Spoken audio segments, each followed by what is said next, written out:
The UN predicts that by 2025, the global population of 7 billion people will soar to 8 billion, making the preservation of our natural resources and protection of the planet more crucial than ever. One person who's acutely aware of this growth is Trisa Thompson, one of the most influential people in the world of sustainability. She's the vice president of corporate responsibility for computer giant Dell, the global leader in sustainable, innovative packaging. Dell is also the biggest technology recycler in the industry. I sat down with Trisa at the 2015 Social Goods Summit in New York City to discuss how Dell's corporate sustainability programs and thinking outside the box are not only benefiting the company, but also the consumer and perhaps most importantly, the environment. So you are here for the Social Goods Summit. Yes. Tell me the importance of something like this, a gathering like this. Why should it be done? Why should it be held? It's on the forefront now of pretty much every national agenda. It's really a great opportunity for people to come together and talk about what's changing, talk about what's innovative now, and share those ideas and really get that forum to share the ideas. And then you can bring them to scale much faster than if you're just sitting in your closet with a great idea. It's amazing how it has changed, like you're saying, that it is now at the forefront, these issues of social good, corporate social responsibility. Absolutely. 10 years ago, nobody even knew what that was.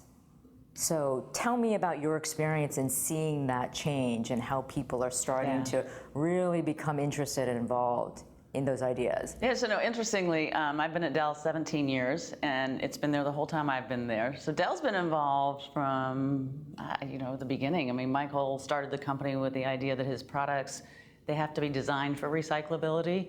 I mean, so he started thinking about it back in the 1980s when he started the company. So we've had the concept, but it has evolved pretty significantly for us too over the years. But not just for us, so it's really interesting. A big driver is your customer. So while maybe on Dell's agenda, there's a big push too behind us, which is good. All the companies are really starting to look at that, and they're asking us. That's really interesting that you talk about the customer, because again, sometimes customers only care about the price, right? They're not thinking about all of these other aspects. Oh, is it good for the environment? Is it bad for the environment? But you're telling me that your customers were pushing this too. So over 60% of our RFPs from customers, which is a request for proposal, ask us about what we're doing in environmental and social good. So it's a big driver. It's a very big driver. So when Dell, you said Michael Dell was behind this in the 90s, which is pretty impressive. Yeah. That he had that forethought to want to do that in the beginning. How has it evolved for Dell in terms of sustainability and becoming more ecologically friendly and being more socially responsible? So we've always had a good recycling story, and we are still the largest geographically electronics e-waste recycler in the world. So that's been a part of our whole history. But the other changes, what I call individual pockets of heroism. We had someone in the packaging who just loved to create interesting packaging that was more environmental. And we had a bunch of these little pockets around the company, and every year we'd sort of cobble it together in a story.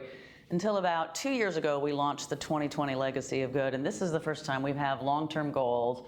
They all fit within a 21-goal framework, and it's really starting to pull all of these individual acts of heroism together and make it just really, it's embedded across the company. It's in every single part of our company, from our HR to our product design to our facilities. It's everywhere. And so this is a corporate plan that you guys are pushing within the company. Yes. And really try to inspire employees to come up with new innovative ideas. Absolutely. So that's the impressive part about having long-term goals.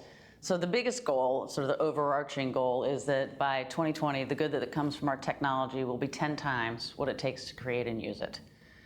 So basically, it's a net positive story. So you go from being, we want to be less bad, to we want to be kind of zero bad, to those are all bad, right? So now we actually want to do good with our technology. How do you change the world with your technology? And it will be the backbone of what changes sustainability, whether it's smart cities, the Internet of Things. We have smart bees we're working on in Ireland. I mean, so. What are those? We've set up the Internet of Things with a beehive on top of a facility. Our employees started this. Like a real beehive? It's a beehive, and we're sharing all of the data. You know, it's 80% of the world's food stuff are bees. So we're sharing that data with bee scientists around the world, because it measures temperature, it's their flight patterns, it's measuring all the activity of the beehive and the pollution, everything. And so we're sharing that data. So it's all over. But so anyway, we want to do good with the technology, and we really want to see how is that in the embedded value. So that's the overarching goal. And then the other goals are all about your customers. So our product line will be 80% more energy efficient by 2020. What that makes the teams, the engineering teams, think about it like, okay, how do we get there? And then, because Dell's competitive, it's who we are, how do we beat that? You know, so it really, our packaging, we're going to go to zero waste packaging. So how do you get there? You have to be innovative if you're going to get there. Well, how do you get there? I mean, yeah, innovation, but specifically, you know, what are the advancements that you're seeing at Dell that sets you apart from competitors? You know, it is amazing the work that's being done. I'll give you a couple stories just out of China. One is packaging. So we're doing wheat straw packaging.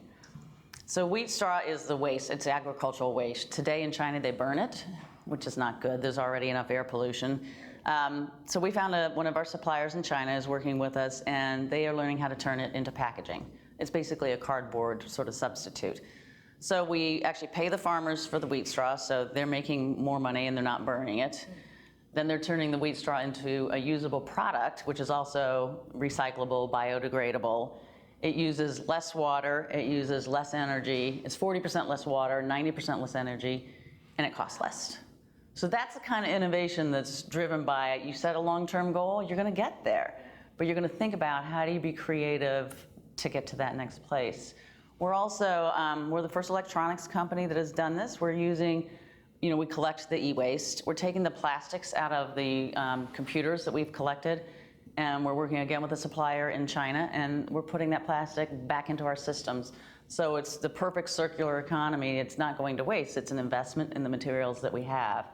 And it's going back into 34 different systems today. So we're trying to expand that. You know, we're figuring out how do we get it to servers. Right now it's monitors and desktops, but it's a good system, so how do we go expand it? You mentioned the circular economy, and that's something that I keep reading about when it comes to Dell's programs. Tell me a little bit more about that concept and how that works. So if you think traditional manufacturing, not just US, but global, has been take, make, waste. That's where we are, right? And it made sense at a certain size, but as the population grows, we're gonna go to 9.5 billion by 2050, and as the middle class grows, we're gonna have 3 billion more people in the middle class. If we consumed at the rate the United States consumes today, it would take 5 worlds just for the materials. Well, we don't have 5 worlds. So we need to think about how do you just start to reuse what you have, and how does a company like Dell think about that as an investment? Because even the electronics recycling that we're doing, it's less expensive. So there's always this theory that, oh, it's going to cost more, we can't we're not going to go invest in that because it's more expensive. It's not. It doesn't have to be. That's an interesting point, because I think a lot of companies oftentimes use the excuse saying, you know, these type of methods will cost us money, it's not good for our bottom line. Right? And that's how do you bridge that gap of still trying to be profitable as a company, because you have to be, but then responsible as well. And obviously Dell is trying to prove that it can be done. Just packaging alone, since 2009 when we started some of our packaging initiatives, we've saved the company $53 million. I mean, those are the significant dollars at the end of the day. But if you just go try it, it is doable. It's very doable. Does it frustrate you when you hear that, when companies use that as the excuse? It must, right? And I think it frustrates consumers because they have a low tolerance for excuses. Yeah. And our customers, so you need to meet that customer demand. So does it make you, it must please you to a certain extent that you do see this consumer awareness growing and the demand growing for more responsible companies and more responsible business. Absolutely, and there is a significant growth in just even the surveys that are out there. Like 95% of the companies today that are large companies are putting out corporate responsibility reports. As you said, 10 years ago, that wasn't true. And that demand, that push comes from your consumers and your customers. You're on a panel that's called Tech Disruptions Creating a Sustainable Future. Very fancy title for this panel. But let's talk about that idea of Sure. tech disruption. You know, exactly what does that mean, and how is Dell trying to be a disruptor that way? Well, it's interesting. So technology is going to disrupt I shouldn't say is going to, is disrupting business models, supply chain models. I mean, if you just take Airbnb, if you think about, they're bigger than Hilton hotels today.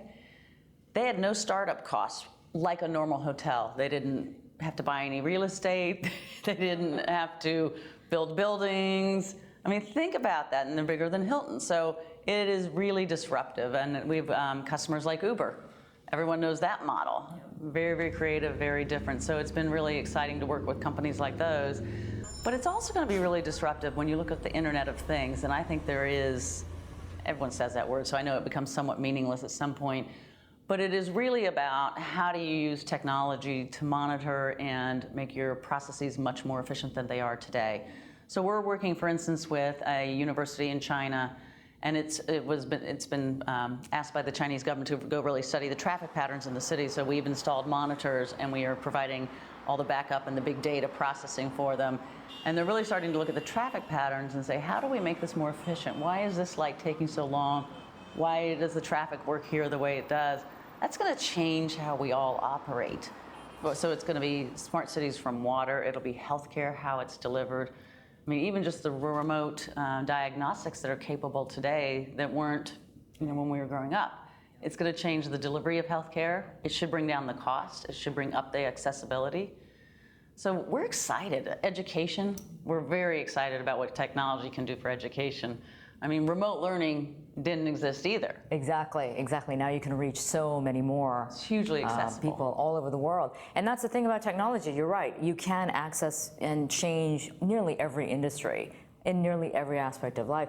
Well, Trisa Thompson, thank you so much for your time. And it's amazing what you guys at Dell are doing. So please continue the great work. Keep your eyes open. It'll keep happening. We will do so. We're excited. Thank you. Thanks so much, May.